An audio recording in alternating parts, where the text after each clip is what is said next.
what's going on, guys? San here, and today I'm going to be bringing you guys a review for Boondocks Season 4, Episode 7, Freedomland. And I know that I'm pretty late with this review. Throughout the week, I was bogged down with just trying to really complete Watch Dogs. I know you guys have seen me upload a lot of Watch Dogs stuff, and I'm going to be uploading a lot more. So I do apologize for not getting this review out on time. And also, I saw the episode on Tuesday. I didn't watch it that Monday because I was watching a movie at the time that the episode of Boondocks aired. So I was like, okay, let me go ahead and just DVR it. So I ended up watching it the next day, and I was pretty impressed with it. And I couldn't get my dots together on that day, so I said, you know what, let me go ahead and wait. And I actually wasn't going to do a review, you know, at this point because it's so late, and tomorrow we're getting another episode. I'm doing this Sunday, but I just decided to, you know what, let me go ahead and watch it over again, since it's actually, you know, this is one of the episodes this season that yeah, I can actually watch it over and over and over again, and it's still gonna be funny, it's still gonna be entertaining, because I gotta say, this is one of the best episodes this season. And I also felt like there was no need for me to do a review this week, because I think everyone and their mother probably I think everyone pretty much enjoyed this episode and pretty much knows that, you know, it was a great episode. Now, there might have been people that were offended by the episode, and, you know, this is one of the things that I like about this episode, is that it really goes back to the roots of, you know, what Boondocks was all about in the first place. And for those of you guys who don't know, so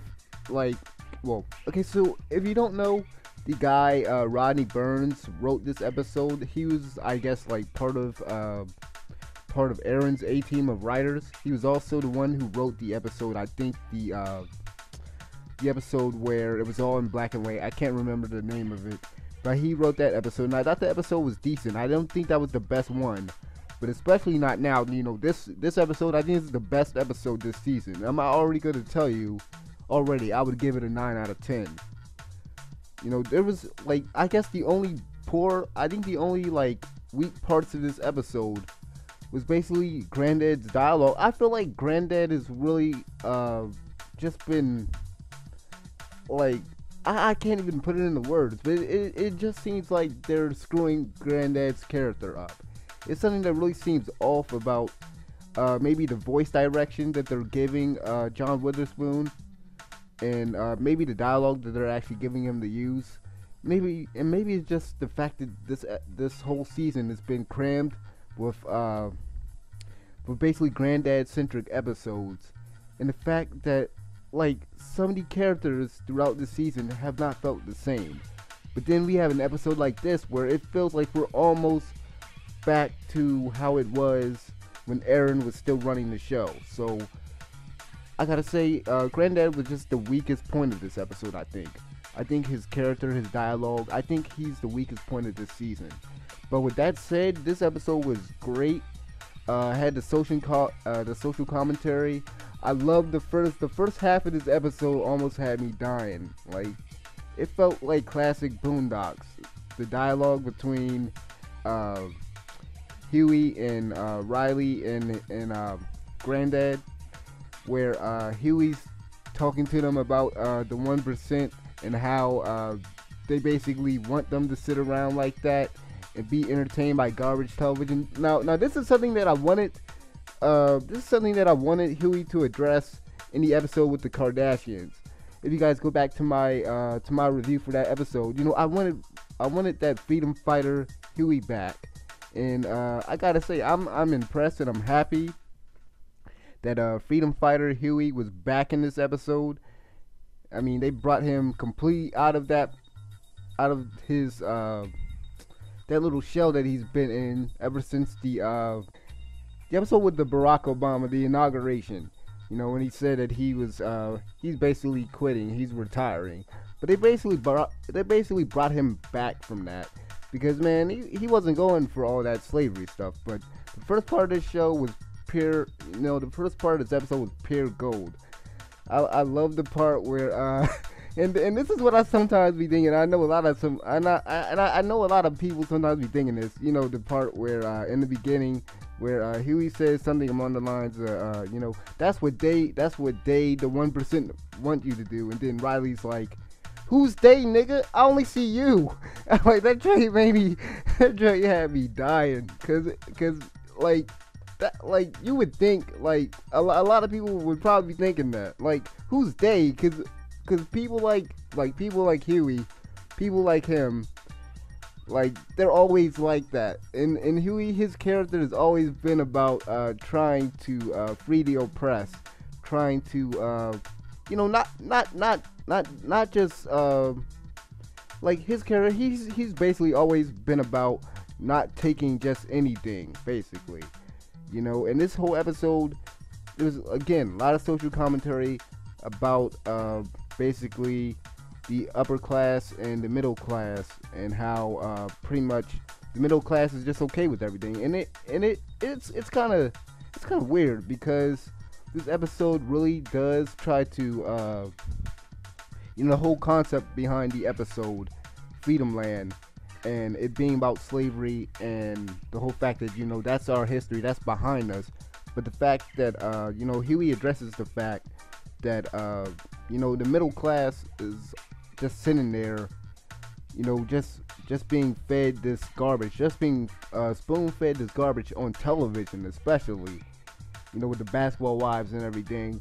And it's like we're just sitting there and saying it's okay, you know, let's go ahead and get fat and die early and all that. And that's why Huey's like, you know what, you guys need to eat healthier, you need to get out the house and everything. But, you know, Granddad, as I said, I don't like what they're doing with this character, even though he's always been a stubborn character, don't get me wrong, but it just doesn't feel the same for him. But Riley was back in effect. Oh my god, man, that dude had me laughing, like when he was on that fake plantation or whatever in Freedomland. He's like, man, if a white guy comes over here, I'm gonna tell him to suck my, and then Ruckus, Ruckus was about to whip him at that point. Man, Ruckus, like, I think this episode, I think the fact that we've seen so much of Ruckus this season has really, like, dampened his character, especially for this episode. I think it would have been more impactful if we didn't have to see Ruckus every freaking episode this season. I mean, for this episode, of course it fits. You know, this is Ruckus's dream come true, to see black people in slavery again. He has this sort of twisted view of black people, and honestly, here is where it really just stands out in front of you, that this guy really has mental issues. Like, you see this happening to all these people, and you're okay with it. And another thing I want to point out is, because I'm pretty sure a lot of people might be thinking, can you imagine if Aaron was still there? Even though Rodney Burns did write the episode, but I do feel like if Aaron was still here, I think that the whole thing, like, I think that it just would have been like black people, Hispanics, and Native Americans on that plantation. Because you got to remember, in the episode, there were white people there too, and there were black people in the crowd. I think they were black. They looked black, but they were like little black children in the crowd, shooting the water guns at Huey and the other kids at one point in the episode. But I kind of think that you know, if Aaron was still at the helms, that they would have excluded the white people out of the fake slavery plantation amusement park thing. I'm pretty sure he would have done that, but because this show is under new management, as I would like to say, and because they want to be able to rerun the episodes, I don't think they would you know, I don't think they did that. Well, I don't think they would have been willing to do that, because this could have probably ended up being a banned episode if Aaron was still here. But without Aaron, this is a great episode. I think this episode was, again, I think this is one of the best episodes. It has the social commentary. It was funny, especially the first half. The second half, it had action. Let me not forget that, because I almost did. Man, a lot of us have been yearning for Huey to start fighting again, and for us to see a lot of fighting scenes and stuff. And we got a little bit of that in the other episode that Ronnie Burns helped write. So I think what could have been better for this season is if they had Rodney Burns just write the whole freaking thing, cause that Angela, whatever the heck her name is, that did the episode Pretty Boy Fleecy, and then the episode before that, the episode of last week with the Kardashians, it seemed like she's so focused on, you know, pop culture and stuff, and trying to, you know, make parodies of that stuff. And some of that stuff, like, it kind of isn't relevant anymore. I mean, the Chris Brown thing, it sort of kind of is, but, you know, it just, you know, if the show came back in 2012, all this stuff that she wrote in there, that would have been alright. And then the Good Times episode, I don't know if she was responsible for that.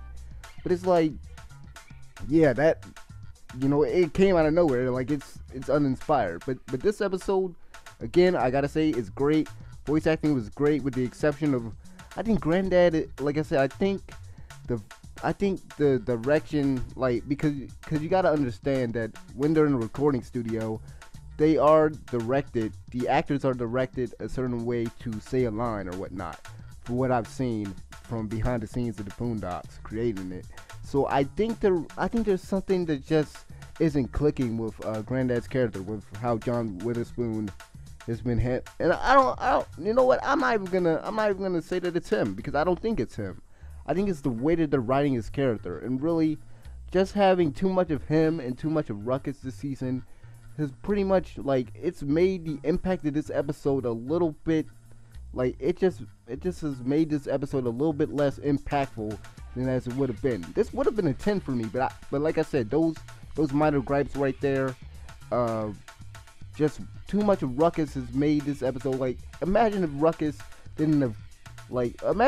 wasn't in every episode, you know. And I hope that some of you guys sort of share my sentiment here, you know, because it just seems like if Ruckus wasn't in every episode, this episode probably would have been more, you know, he would have been more entertaining to watch. I mean, of course he's always entertaining, you know, let me say that, because I've always said that in, like, every review. He's always entertaining, but I don't know, it just seems like the season has done a little bit too much with those two particular characters, to the fact, to like to the point where in this episode they really didn't get their chance to, like, fully shine, I guess.